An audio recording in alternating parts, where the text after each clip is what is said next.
80% of golfers will have one of these in their golf bag, but I would say of those 80%, 90% of those don't use it to its full potential. They're not helping it lower their scores, and after all then, is it just a waste of money? And today guys, we have been sent the CIGMAN CT-1200 to review. So rangefinder, straight away, screen on the side, we have a magnetic hold strip here, but this is the first place I see people not using their rangefinder. So this rangefinder, nice and small, nice and compact, can be picked up for as little as £66. So this is why a lot of golfers have a rangefinder. But this is the shot where people don't necessarily take everything into account. So if you have a traditional rangefinder, it doesn't have slope on there, we would have, from here, we would have 82 yards.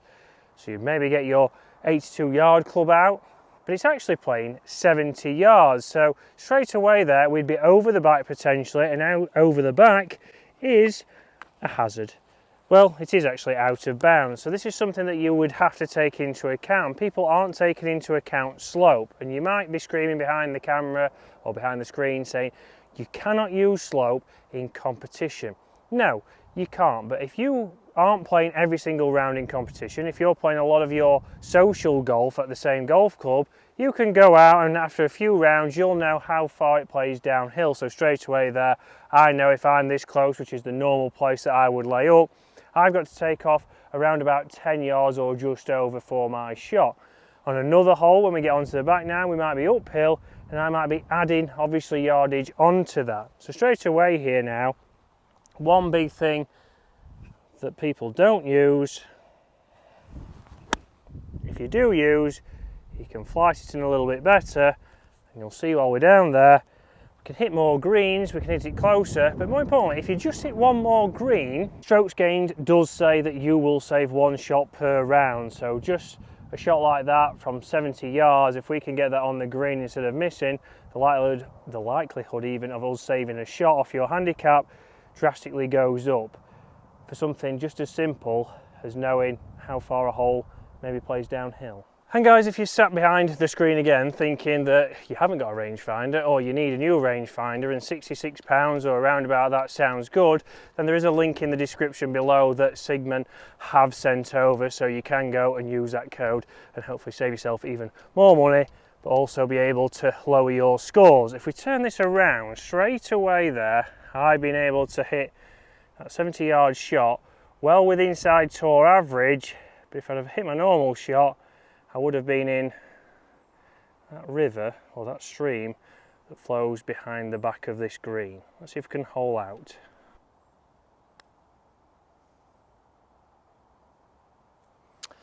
Not in, but a nice easy 2-putt.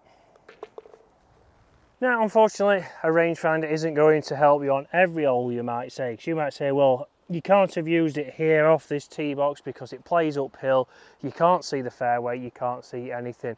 Well no, but I can obviously use the rangefinder to get a yardage for those trees on the right to see if they're in play. So you might be playing somewhere different, you might think, oh well, if I do leak one, would my driver go into those? Do I need to hit something different? Do I need to hit something different? I know for me here, that the trees are in reach, but there's plenty of room to the left.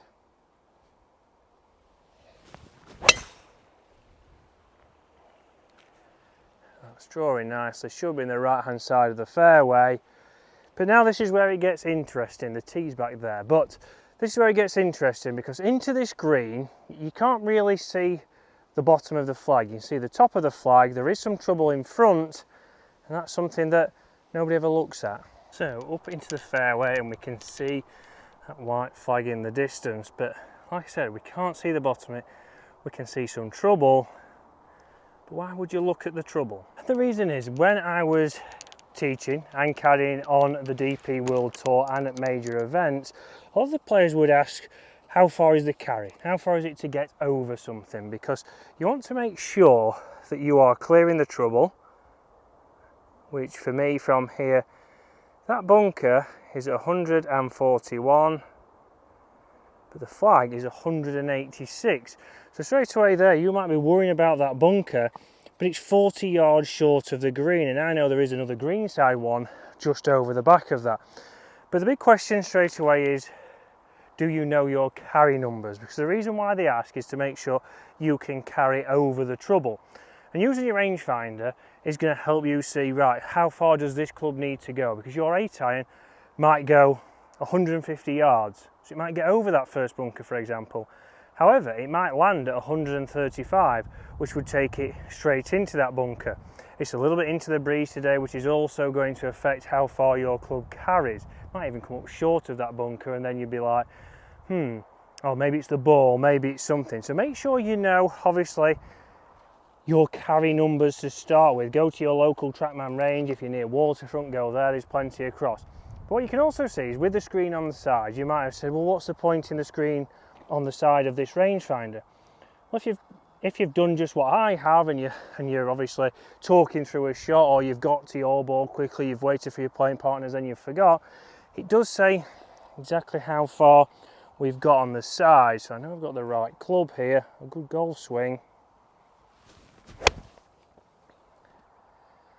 And we should be right up there. That's past the trouble, and that should be just right of the flag. And you see, as I walk up here, it's done exactly what I expected. So just short right of the flag, into the breeze. So it was the right club, but more importantly, it's past the trouble. So seeing where that trouble potentially is, this green is surrounded by bunkers, can help you lower those scores. So here we have my favourite par 3 here at Lindrick, the 11th hole. But let's see how far this is playing. So it's playing 166 yards to the flag. It's slightly uphill, playing 171, and that's something I wouldn't have known here. It's also a little bit into the breeze.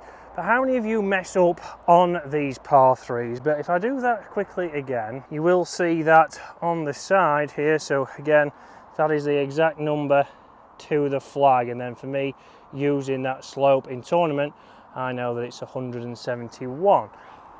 So how many of you mess up on par 3s? How many of you come up short? So straight away there, you might have played 166, you might have not counted in that there is that little bit of breeze up there, and that quickly makes you short of this hole. So we need to take those into account. And if you think about this rangefinder in general, and rangefinders that you will see from CIGMAN, you can pick them up for an affordable price. If we think how much a box of Pro V1s are, and I know a lot of you will say, well, I don't use Pro V1s for that reason, but let's say you did, £50 to £55 here in the UK, and we certainly know a rangefinder, a rechargeable rangefinder, is going to last a lot longer probably than those dozen golf balls. But let's see if that number was right. Let's see if I've picked the right club.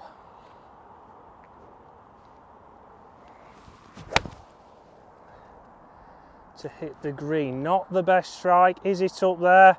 No, it is not. It is just in that bunker. But that's because of the strike. I've got the number, the rangefinder's done the job. I've put that down to obviously the strike of that iron. Unfortunately not the best. So now I'm in a bit of bother. But I knew the number, I just didn't execute. And like always guys, we'd like to blame the equipment. Unfortunately, the equipment weren't there. The CIGMAN CT-1200 did its job. It told me how far, it told me the slope. Unfortunately, if baton ball doesn't work correctly, it's never going to make it. Let's see now what we think with the driver. How can it benefit us off the tee to allow you to lower your scores? Because that's what everybody wants to know. How can a rangefinder help you hit longer drives, straighter drives, and get those scores down? So you're probably thinking, how can this help with this club right here? Well, it's a shot like this. We're on the 13th hole here at Lindrick, and I use a driver on this hole, but there are 3 bunkers right in play. So how far? The furthest carry we have is a 267. The right bunker, which is more towards the middle of the fairway even, is 246, and we do have 220 for the first bunker.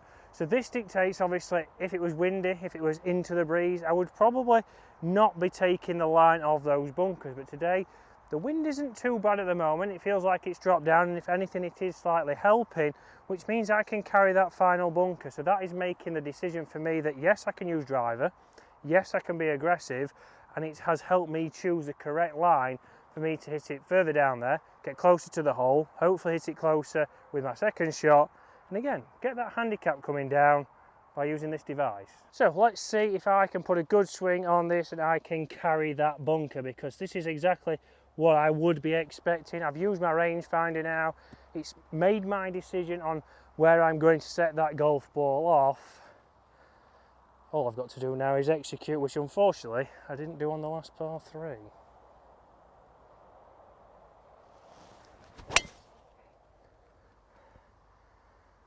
But I have there, drawing back, it's going to go over the second bunker, not the third, but just through on the right hand side of the fairway. Certainly made it easier for me to commit to that drive. A good strike, a good shot, and after all guys, something that would cost you the same as a dozen golf balls could help you hit drives like that, hit it more confidently, more into the fairway, further down there, past your playing partners and lower your scores. Guys, if you're interested in a rangefinder, then check out the link below. But if you're enjoying the content, smash that subscribe button and we'll see you very soon.